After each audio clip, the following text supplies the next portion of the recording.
Stiffness, disproportion, contractures, oh my. What's up guys, Victor here, and today we're going to talk about over-lengthening your bones during leg lengthening, including what exactly does over-lengthening mean, why are safe lengthening limits important, what's considered too far, and how much you can expect to recover after lengthening. So to start us off, over-lengthening is essentially when a limb lengthening patient becomes greedy and lengthens their bones beyond what their body's soft tissue can tolerate. Why do patients over-lengthen in the first place? Well, if you paid near 6 figures to grow 2 to 3 inches after you were done growing, you'd probably want your money's worth too.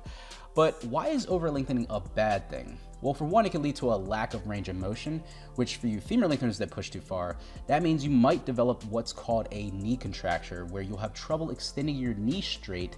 And for you tibia lengtheners, this could lead to an equinus contracture or ballerina foot, where your foot points downward and your heels have a hard time touching the ground. And if you think about this, if your heel can't touch the ground and your knee can't properly flex and extend, you won't be able to walk, or at least not normally. And now you might be wondering, how often does over-lengthening actually happen? And I'll tell you, more than you think, especially at inexperienced clinics where a lot of patient pleasing goes on. So how do we prevent something like over-lengthening from happening in the first place? Well, there's 3 ways. The first is patient responsibility, meaning you. Yes, you, the prospective or current limb lengthening patient watching this video right now. You need to keep in mind the max safe lengthening limits, the initial bone length of your femurs or tibias, and just how pliable your soft tissues are. The max recommended safe lengthening limits are 8 centimeters on the femurs and 5 centimeters on the tibias. Now you might be saying, yeah, but Vic, everyone's different. I've seen patients twist their legs like a contortionist and get 11 centimeters on the femurs or hit 7 centimeters on their tibia, and they're doing just fine. So that can't be a max, right? And yes, you're right. There are outliers, meaning patients that get lucky, keyword lucky, to achieve such lengths without severe consequences. But if you reference the top limb lengthening surgeons and the research that they've done, there's an exponential, and I mean exponential, increase in the amount of muscle contracture complications over the 8 centimeter mark on the femurs and over 5 centimeters on the tibias. And many of these top surgeons are actually consultants and on the development teams for many of the popular intramedullary lengthening nails, hence why they have a max lengthening limit of 8 centimeters as a safeguard, so you literally can't go past this length no matter how height greedy you're feeling. So I'm not sure why patients feel like they need to shoot to the extreme max limits as if that is a minimum, okay? Your body has limits, mind them. When it comes to your initial bone length, there's a few rules of thumb that you can use as a quick and dirty method to gauge your conservative to extreme lengthening range. And the legend says the conservative, safe range is 10 to 15% of your initial bone length, and the extreme or riskier range is 15 to 20% of your initial bone length. Now, I've gotten a lot of messages from patients saying, I've measured my bones to be this amount, so if I lengthen that amount, I should be in the safe zone, right? And my immediate response is, how did you measure your bones? And they say, measuring tape. And I say, that's a very vague estimate at best. Because the only real way to accurately measure your bones is by getting an x-ray. So it might be in your best interest just to visit an orthopedic surgeon, consult with them, and find out for sure. Next up is the pliability, suppleness, or as you may know it, flexibility of the soft tissues, specifically the muscles and fascia. Now, if you're an avid viewer of my content, you know I preach about stretching and rehab more than Jack Harlow talks about his Jinko jeans. Yeah, it's probably just my Jinko longs.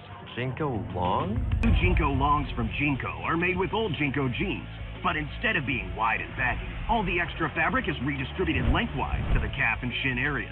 That's what makes them longs.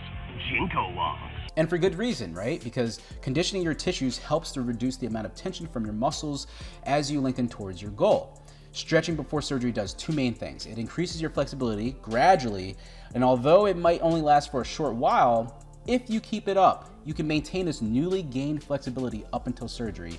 So yes, it does work. In fact, I spoke to a stature lengthening patient who said, and I quote, I'll tell you, for me and the other 2 guys I lengthened with, I likely have the best performance as range of motion goes, without question, from start to finish. Now, I'm not saying they didn't work, but I went into lengthening already flexible, and it helped a lot. What I can tell you is that all 3 of us realized that as we lengthened further past 6 centimeters, it got harder and harder.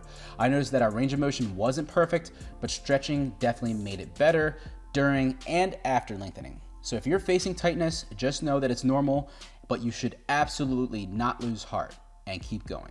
So this confirms that you should stretch pre-surgery, and you have to stretch during and after lengthening too. Which brings me to my next point about how you can prevent over lengthening, and that is having an experienced lengthening team. Your lengthening clinic should have a surgeon that does at least bi-weekly checkups to test your range of motion, and a physical therapist, that works with you multiple times per week. And if something goes awry, they can relay it to the medical team, who will instruct you to slow down or even stop lengthening altogether to keep you in good health. And the third way that you can prevent over lengthening is by having a network of support hold you accountable. And when I say network, I mean the collective, or the C for elective, specifically the patient overwatch service arm, which will have a league of former limb lengthening patients who've been there, done that, as well as world-class limb lengthening surgeons, where you can bounce ideas and they can guide you on your lengthening journey. Now, this service hasn't officially been released yet, but it will be soon. So if you want that extra accountability where you can bounce ideas with these true experts of the field to avoid second guessing yourself, preventing complications, and to get back to normal as soon as possible, then stay tuned for when it launches. So what's considered over lengthening or going too far, and what can you expect to recover from after lengthening? Well, over lengthening can actually be hard to determine sometimes, because you're gonna get tight no matter what when you lengthen past a certain threshold, usually 5 to 6 centimeters on the femurs or 3 to 4 centimeters on the tibias. And this tightness can be amplified by how much muscle mass you have, which is why it's so important that you stretch during the process. But some patients maintain fantastic flexibility as they lengthen all the way up to 7 to 8 centimeters on the femurs, and some get excessively tight around 4 to 5 centimeters, which shows that it does depend on the patient. But let's say that you're doing the femurs, right? And if you notice you can't fully extend your knees straight to the point where you get them straightened out all the way. And let's say that there's a knee flexion angle of, let's say, 30 degrees, and it won't budge no matter what. You warm up, you stretch, it's just locked. Well, you're most likely gonna have some residual stiffness in your knee joint. And now you're probably saying, but Vic, I thought you said that muscles could stretch thanks to the new soft tissue that's made at the osteotomy site. And you're partially right, but what about the tendons and the fascia? That avascular white tissue isn't very flexible. It doesn't lengthen very nicely. So as a good rule of thumb, if you begin to lose function or range of motion in your lengthening limbs during the process, then you may have a hard time regaining that range of motion even if you stretch aggressively. So it's very important that you monitor this along the way. So what can you expect to recover from after lengthening? Well, that one stature lengthening patient said that if you implement some recovery days into your stretching regimen, you might find that you are able to get more length and actually have less stiffness along the way. He also mentions that as you approach maximal tautness of the tissues, if you reduce your distraction rate, meaning how much you're lengthening your limbs each day, usually the average being about 1 millimeter at least on the femurs, then it will allow your muscles to catch up, especially after the end of lengthening, where things will get better and better within a few weeks. But at the end of the day, no matter who your surgeon is or your physical therapist, your body can only do what your body can do. So as a responsible patient, you need to respect your lengthening limits, do your part with stretching, communicate with your lengthening team, and surround yourself with some sort of accountability or support. And you'll notice as you recover day by day, you'll get closer and closer to being back to normal, okay, that you were pre-op. And this brings up one of my favorite tips for lengthening patients, which is to lengthen and observe, and to monitor changes along the way and make adjustments if things aren't working out. Just do not, and I reiterate this, do not jeopardize your health over length. It's just not worth it. All right, guys, that's all I have for you today. I hope you enjoyed the video, found it helpful. If you did, hit that like button. Be sure to subscribe, and until next time, this is Victor from Cyborg for Life, signing out. And yeah, go get yourself some Jinko jeans. Peace.